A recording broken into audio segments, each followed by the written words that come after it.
बहराइच हिंसा पर एक्शन को लेकर विपिन फिलहाल क्या खबर है? संभव हो तो सीधी तस्वीरें दिखाएं, हालात बताएं।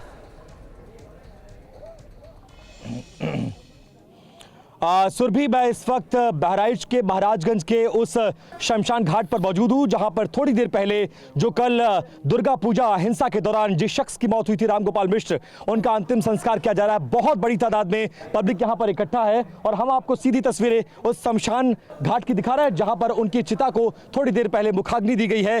तमाम हजारों की तादाद में लोग श्रद्धांजलि देने यहां पर आए थे और बताया ऐसा जा रहा है कि कल दुर्गा पूजा के जुलूस में रामगोपाल मिश्र भी शामिल थे और जब पत्थरबाजी की गई, आरोप ऐसा लगाया जा रहा है पहले पत्थरबाजी की गई है और उसके बाद जब रोकने की कोशिश की गई तो दो गुट, दो समुदाय आमने सामने आ गए और उसमें गोली चली है। 20 राउंड के आसपास गोली चलने का जिक्र आ रहा है और उसमें रामगोपाल मिश्र की मौत हो गई थी। परिवारजन सुबह पोस्टमार्टम के बाद इनके शव को रखकर प्रदर्शन कर रहे थे और कड़ी कार्रवाई की मांग कर रहे थे। इस दौरान कई जगहों पर हिंसा भी देखने को मिली, आगजनी भी देखने को मिली है और उसकी तस्वीरें हम लगातार आपको दिखा रहे हैं। लेकिन मौके पर आप देखिए हजारों की तादाद में यहां पर लोग जमा है और स्थानीय विधायक सोमेश्वर सिंह भी यहां पर आए हुए। एक बार उनसे भी बात करने की कोशिश करेंगे और ये जानने की कोशिश करेंगे कि हालात क्या है। फिलहाल सीएम योगी आदित्यनाथ ने लखनऊ में एक बड़ी बैठक की है, डीजीपी से मामले की जानकारी ली है और तत्काल लखनऊ से दो बड़े अधिकारी, ADG law and order Amitabh Yash और इसके अलावा गृह सचिव संजीव गुप्ता, वहां से यहां पर भेजे गए हैं और उसके बाद उन्होंने मोर्चा संभाला है।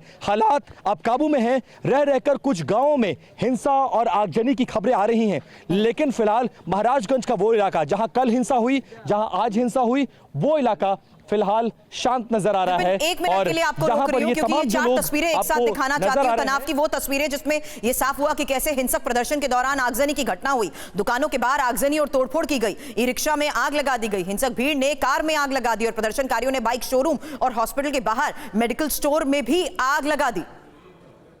विपिन, इन चार तस्वीरों से यह साफ हो गया जिस बात का आप ये जिक्र कर रहे हैं और यही वजह है कि मैंने आपसे सवाल किया इस हिंसक प्रदर्शन के बीच आज के हालात, आज की ये तस्वीर और इस पर हुआ एक्शन।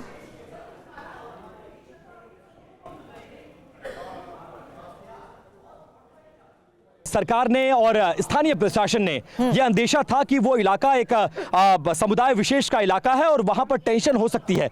अगर कल पुलिस ने मुकम्मल व्यवस्था की होती, क्योंकि पुलिस को मालूम था कि जुलूस का रास्ता वहां है, वहां पर टेंशन हो सकता है, वहां इस तरह की आशंका व्यक्त की गई थी, वहां पर मुकम्मल इंतजाम नहीं था, इसीलिए पथराव हुआ, पथराव के बाद हिंसा हुई और हिंसा में कई लोग घायल हुए और एक शख्स की मौत हुई। सबसे बड़ा आरोप पुलिस पर है कि पुलिस ने अपनी जिम्मेदारी नहीं निभाई और अगर पुलिस जिम्मेदारी निभाती तो ना कल हिंसा होती, ना कल मौत होती, ना आज बहराइच का महाराजगंज जलता। इसीलिए लोग आज नाराज थे कि सरकार कहां थी, पुलिस कहां थी, प्रशासन कहां थी। और इस सरकार में भी अगर इस तरह के, क्योंकि इस सरकार की सबसे बड़ी यूएसपी ये थी कि किसी तरह की हिंसा और दंगा करने की किसी की हिम्मत नहीं है, लेकिन दुर्गा पूजा जुलूस के दौरान अगर कुछ लोग पथराव करते हैं तो उनकी हिम्मत पर सवाल खड़े होते हैं और पुलिस व्यवस्था पर सवाल खड़े होते हैं। क्या पुलिस को अंदाजा नहीं था उस रूट के बारे में? क्या उस रूट की सेंसिटिविटी को वो लोग नहीं जानते थे? अगर ये जानते नहीं थे तो इंतजाम क्या किए गए थे? और अगर इंतजाम था तो फिर ये पथराव क्यों हुआ? और पथराव के बाद हालात बिगड़े तो पुलिस क्या कर रही थी? और ऐसे में सबसे बड़ा सवाल ये कि दुर्गा पूजा के जुलूस में शामिल लोगों पर गोलियां कौन बरसाने वाला था? उस पर क्या एक्शन हुआ? पुलिस पर क्या कार्रवाई?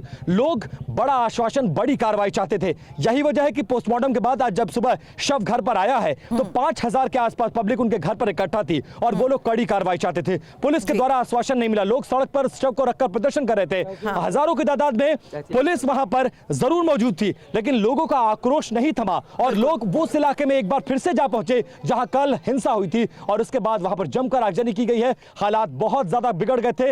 लखनऊ से लेकर बहराइच आगे भी नजर बनाए रखें। कुछ देर के लिए आपको यहां रोकना चाहूंगी। लगातार आपकी रिपोर्ट्स भी हम दिखाते जा रहे हैं। फिलहाल पूरी जानकारी के लिए बहुत बहुत शुक्रिया।